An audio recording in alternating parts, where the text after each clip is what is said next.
74 degrees at the airport. Winds are fairly light. They're out of the west at around 10 miles an hour. We'll switch them to more southerly as we head into the weekend. And we're still about the 70-degree mark for Olean, even Bradford and Wellsville. We won't be as cool as we head throughout the night, but over the next several days, it's all this area of high pressure. I mean, it extends all the way south too. So we deal with dry conditions. It's been dry for the past several days, and we still have several more days of it being dry. And that drought monitor takes all of western New York essentially into the moderate category, and there is now a severe section into Genesee County, a portion of Niagara, and also Orleans between Ridgeway and Albion. Medina is in there along with Oakfield and along the 90 towards Batavia, and dry right along the Chautauqua Ridge. Had a little more rain at times there.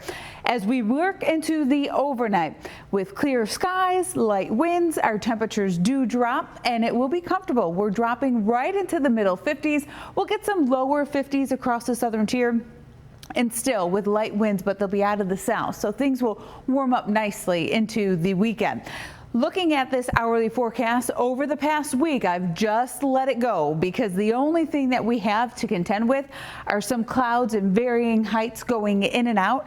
And that's what we'll have on Saturday. And it's still going to be mostly sunny, and it's going to be warm too. We're about 15 degrees above average. We're going to see highs that are right around 80 degrees on Saturday. And we'll also still have fairly light winds.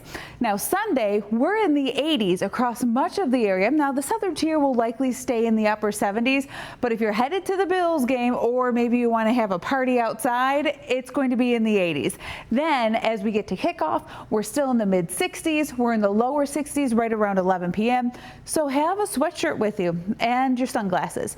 Now, speaking of that drought, as we get towards Tuesday, it will be an 11-day stretch without any rain, and this is how it looks like it's coming through pretty much during the day on Tuesday, and we can likely have a little bit of lake effect rain early on Wednesday, so it brings some rain to the area, although it's still going to be very scattered, and we're not going to get a ton of rain with it, and it doesn't last long either. We do cool things down as we get towards the middle of next week, but we then begin to warm things back up by the end of it.